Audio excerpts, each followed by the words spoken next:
La pregunta no es a quién ni en dónde, sino cuándo la historia llegará hasta ti. VVXYZ Radio.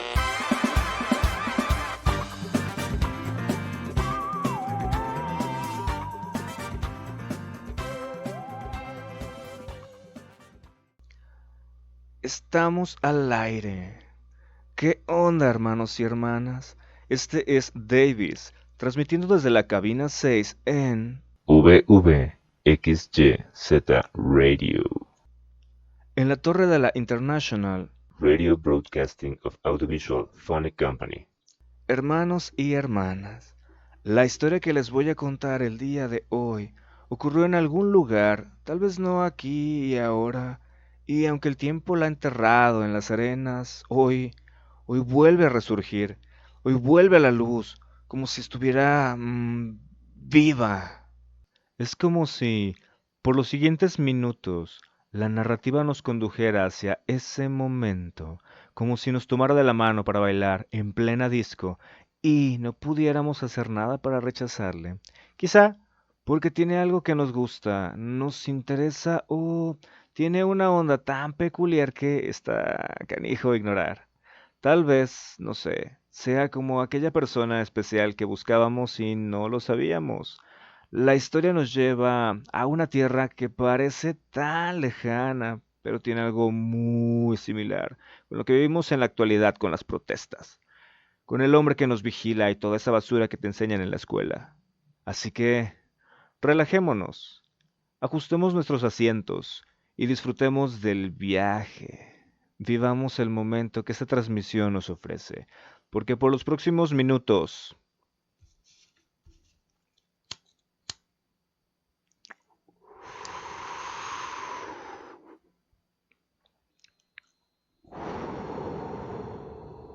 VVXYZ Radio. Brisa.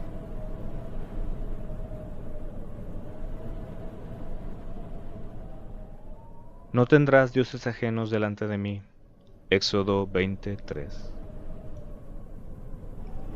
Aún recuerdo ese viento susurrante, ese olor inconcebible, esa sensación tan perturbadora. En esa noche que parecía tan tranquila y común, pero que es suave y fugaz. Nací con eso, es lo único que recuerdo. Veníamos de días y noches ajetreadas, según contaba mi familia, pues yo era muy pequeño para recordarlo. Tras aquella noche, en un par de días, mi progenitor se había vuelto viejo y quizás hasta demente, como si los años se le hubieran duplicado, o eso dijo mi hermana. Pues yo, de toda la vida, lo poco que le conocí le vi siempre canas. Fue gracias a mi madre que crecimos en esa granja, en medio del desierto, alejados de la ira de los dioses y los reyes. Le estaremos eternamente agradecidos por ello, por preservar a nuestra familia. Mi padre le servía, a palabras de su mujer, a un hombre más grande que ninguno, a alguien cuya sangre provenía de los mismísimos dioses. Era un hijo del sol, de una gran familia cuyos dominios se extendían desde la tierra oscura hasta el gran mar. Cuenta mi hermana que era un reino prodigioso y despiadado, hermoso, pero construido con sangre, adobe, lágrimas y un torrente de hombres, mujeres y bestias que adoraban a los dioses. Nunca hubo un mejor lugar, decía nuestra progenitora cuando nos enseñó a tratar con los animales de la granja, y esa avaricia fue lo que terminó con tu padre. Nuestro padre era un fornido, un hombre que sabía usar el sable curvado, la lanza bambalina y hasta el hacha de luna, nombre que creo solo usábamos en mi familia. Mi madre cayó enamorada de él cuando vio que era de los que estaban más cerca del gran Dios, que podía proteger a su alrededor de cualquier amenaza y que con cabellera o sin cabellera su fortaleza imperaba. Así eran los que servían al Hijo de los Dioses, que disfrutaban de los lujos y prosperidad dentro de su gran casa, del Palacio de la Abundancia, como le llamaba mi hermana, donde a veces se escabullía para ver el entrenamiento de otros hombres como mi padre, de la nueva generación que algún día estaría al servicio de la divinidad que representaba a toda una civilización, la única que, alimentada por el río más colosal que haya existido en estas indomables arenas, tuvo el mayor de los ejércitos. templos, tumbas y estatuas, fiestas y adornos por doquier, dependiendo de la época, gente y tradiciones, colores y olores, una ciudad magnánima, como ninguna otra, lugares que un simple campesino como yo no creería de no ser por lo que nuestras dos mujeres de la familia nos contaron. Tan solo veo alguna que otra cabra que encuentra algo verde y no puedo creerlo. Mi imaginación no concibe nada de eso, y mucho menos lo que sigue a continuación. Cuenta mi progenitora que todo ese exceso venía con un costo, uno que ocurre en esos territorios desde antes de que todo este imperio estuviera aquí, y que seguramente persistirá a mi hijo, y al hijo de este, y al que le sigue. Aquel costo era el sometimiento de la gente, razón por la cual él, mi progenitor, se había armado desde pequeño y había ido a probar su valentía para no pertenecer a esa clase, a aquellos desafortunados, a esos oprimidos, que eran la base de toda la riqueza. Esclavo naces y esclavo te mueres. Lo tenía bien aprendido. Hasta sus últimos días lo seguía repitiendo. A él le tocó azotar a algunos, ya sea por obediencia o por la insurrección que pudiera cometer. Mi madre dice que solo una vez en toda su vida, cuando su esposo estaba de guardia, en algún rondín de esas monumentales murallas que rodeaban la gran casa del dios, mientras ella iba con mi hermana aún en brazos, un hombre, un esclavo, que había escapado chocó contra ella. Su esposo malinterpretó el momento y tuvo que ser separado por otros guardias, pues su trabajo era lacerar, pero no matar. Solo la pena capital era solo para los invasores o en adulterio u otros crímenes. Aquí no era el caso. Se puso tan violento que tuvieron que despertar a su comandante, el hombre que estaba a cargo de todos los guardias del lugar, y tuvo que despertar para disciplinar a aquel hombre colérico que casi mata a golpes a un desobediente. Lo último que le falta a nuestro bello pueblo es gente que se rebele, sea esclavo o ciudadano, le dijeron. Luego lo mandaron fuera del palacio, a algún templo muy lejos. Fue el mandato del hijo del dios Sol. Se lo decía a mi madre cada vez que discutían por la falta de lujos en ese nuevo sitio. Aquello lo afectó tanto, pero no más que la muerte de nuestro hermano, cuyo nombre no se pronuncia, pues trae desdicha a nuestros padres, quienes aún le lloran. Con eso dicho, al poco tiempo las calamidades empezaron a azotar la gran ciudad de los excesos y la abundancia.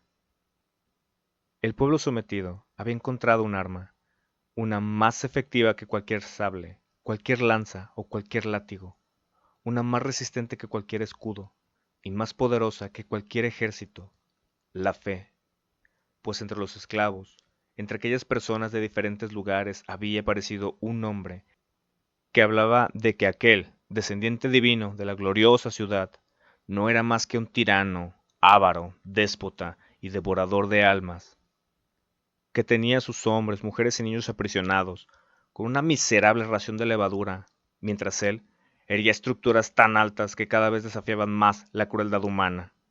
Desde luego, al inicio, nadie creyó en las palabras de aquel, de un hombre que amenazó a un dios, un hombre que no hubiera muerto de inmediato, de no ser porque, al igual que mi familia, vivió dentro de la gran casa del divino gobernante.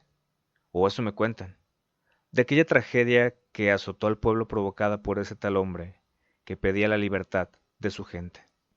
Lo primero que este hombre desafiante realizó, tras serle negada la liberación de su gente, fue hacer el agua imbebible, tornándola carmesí, con los animales que perecieron en el río, que alimentaban al descendiente de los dioses, y a todos sus dominios, haciendo que sangraran y trajeran mosquitos, ranas y algas contaminadas, que corrompieron todo a su paso. Pero nuestro regente, nuestro hijo de los dioses, era terco, y clamó a sus súbditos que esas eran hechicerías baratas. Con mayor crueldad, mandó acabar tantos pozos como fueran necesarios para obtener el preciado líquido, y así sus habitantes vivieron para morir otro día en esas tierras oscuras. Desde luego, nada detenía a aquel hombre, que decía que era un pastor por la vara que cargaba, de aspecto humilde, muy parecido a lo que ahora somos nosotros en esta granja, que voy a dejar a mis hijos. Pero cuenta mi madre que los rumores de que aquel pastor, aquel humilde hombre, había desatado una enfermedad terrible, una que afectaba a hombres, mujeres, niños por igual, Hablaba de una comezón persistente que no tenía fin, que salía por todo el cuerpo y que ninguna hierba, rito o palabra podían curar.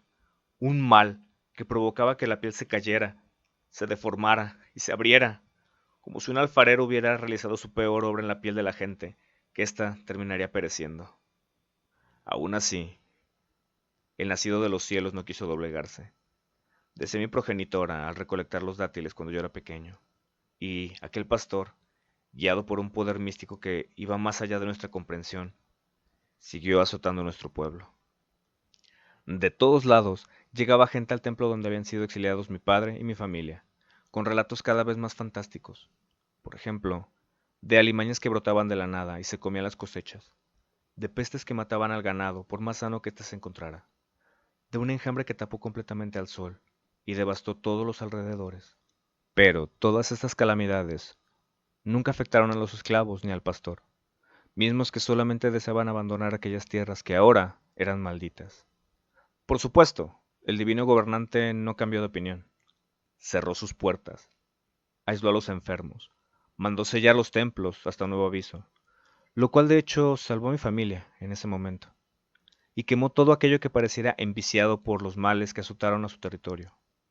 Entonces, aquel pastor, según le dijeron a mi progenitor, alzó su vara en dirección hacia una enorme montaña y la hizo cobrar vida.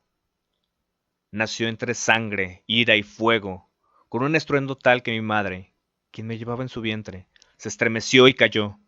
Para mi fortuna, mi hermana y mi hermano le ayudaron, pues en aquel templo el resto de la gente vivía en pena y desolación, porque creían que aquel ser protector de la ciudad más grande de los monumentos les había abandonado. Mientras mi hermana le curaba, mi hermano se escabulló para ir por algunas cosas que mi madre necesitaba, y contó aquello que se quedaría en las memorias de la única hija de la familia. De, de las entrañas de la montaña emanaba un humo con olor a muerte. Una gran nube se formaba en el horizonte y ennegreció todo el cielo. Se esparcía por doquier. La tierra se sacudía como ningún otro día. La montaña tenía un orificio y de este brotaba un fluido que quemaba al toque, como si la roca sangrara, como si le hubiéramos hecho daño. Y aquel torrente fundió todo a su alrededor. Me llevé tanto como pude. Ya no miré atrás. Eso fue lo último que le dijo mi hermana. Una noche antes de que la llevaran a la cama llorando, tras haber tenido su primer hijo, con un viajero que se perdió en el desierto y terminó siendo un pastor como yo.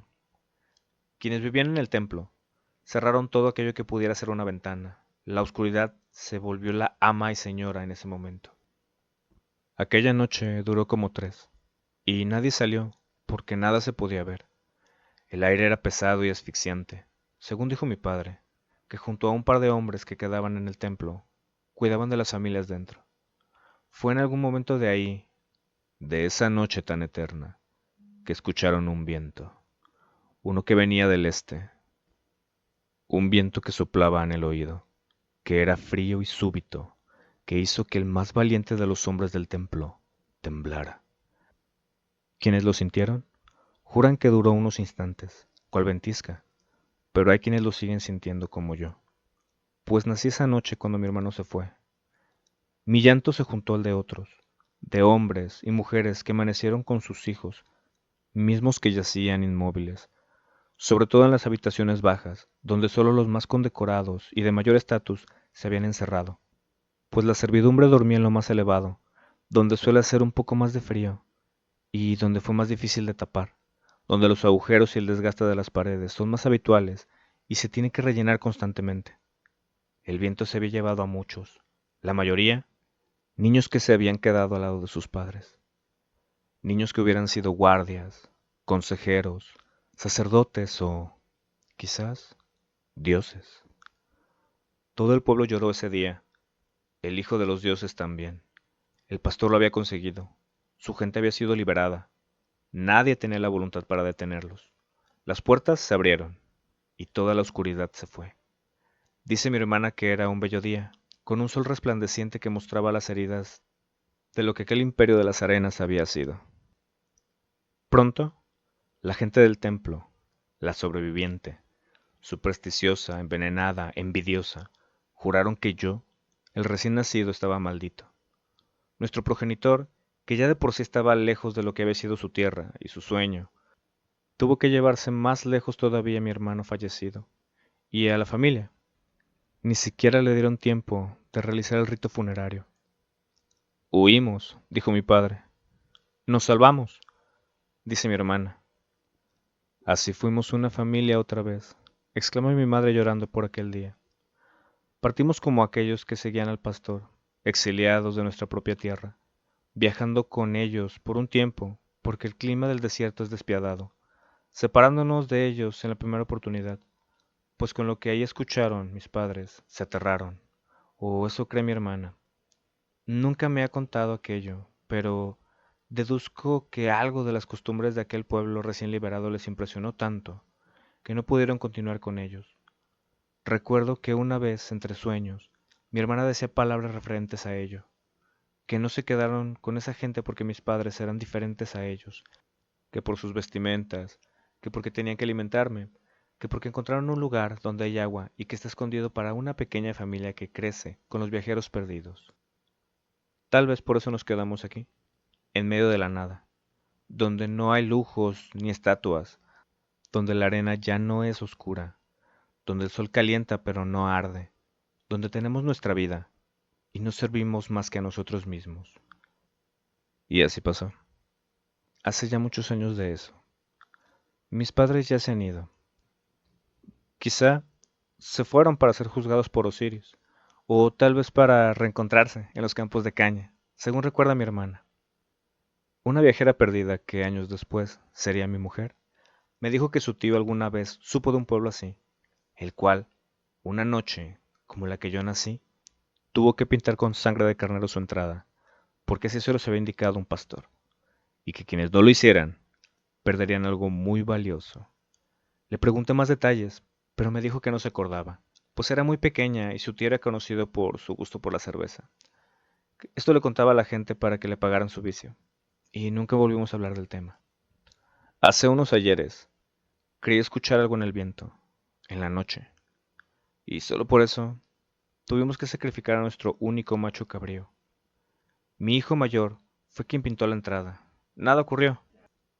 No hubo festejo. Mi esposa dice que es una locura, que ya estoy viejo para andar creyendo en eso. Ella no conoce la historia, no sabe de mi hermano. Solo mi hermana y yo. Mañana, antes de partir, lo sabrá mi primogénito, para que cuente esta historia justo como me la contaron. Mis descendientes partirán hacia las afueras de lo que fue una vez ese gran imperio de monumentos y templos, según me han dicho.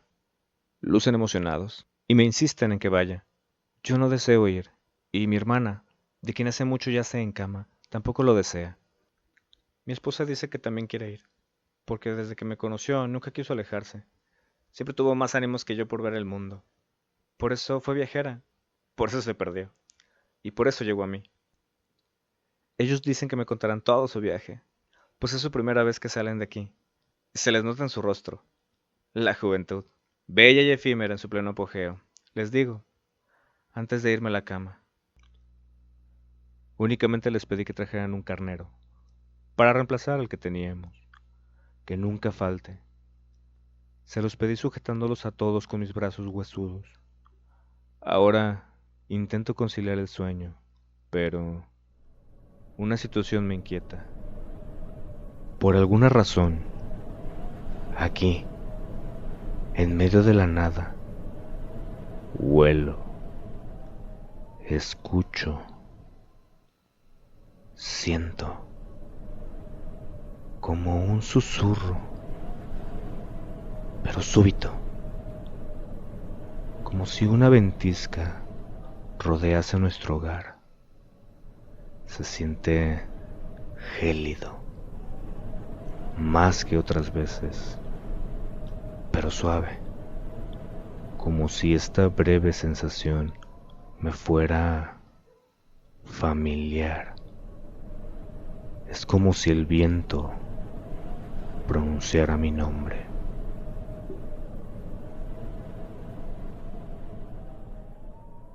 VVXYZ Radio. Qué buen rollo, ¿eh? Qué 10-4.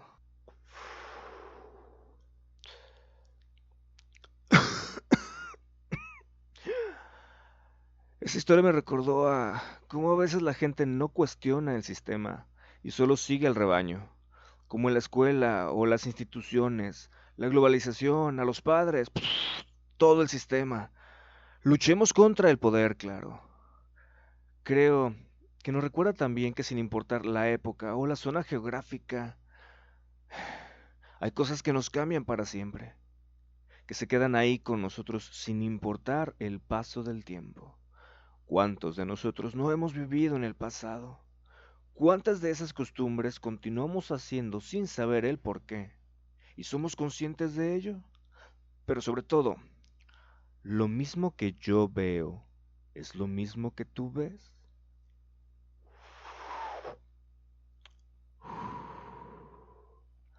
Comentarios y similares pueden hacerlos llegar por correo aquí, a nuestra cabina. Con todo gusto los leeremos. Y también a través de nuestra publicación en la camarita instantánea. También pueden hacerlos llegar a través de nuestro tubo rojo. No solo sirve para los memos, ¿eh? También el carilibro de Visitas Azul está disponible. Y por supuesto el TikTok del reloj. Que resulta extraño, pero funciona. Así que suscríbete, síguenos, adelante. Y si quieres darle duro al sistema, apoya la causa. Y si estás de acuerdo, con tu pulgar arriba y esas estrellitas, ¿va? Porque estamos en la onda, ¿no? En la misma onda.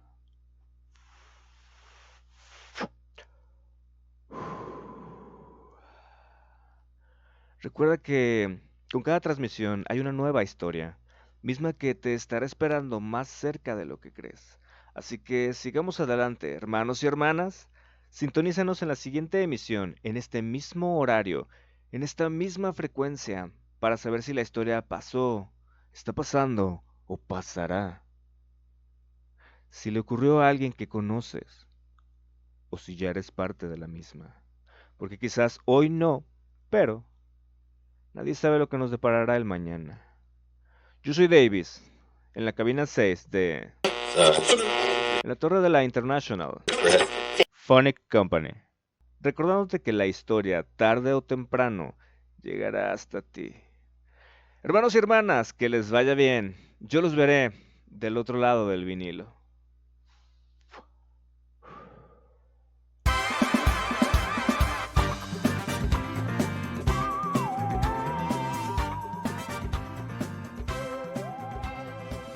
VVXYZ Radio.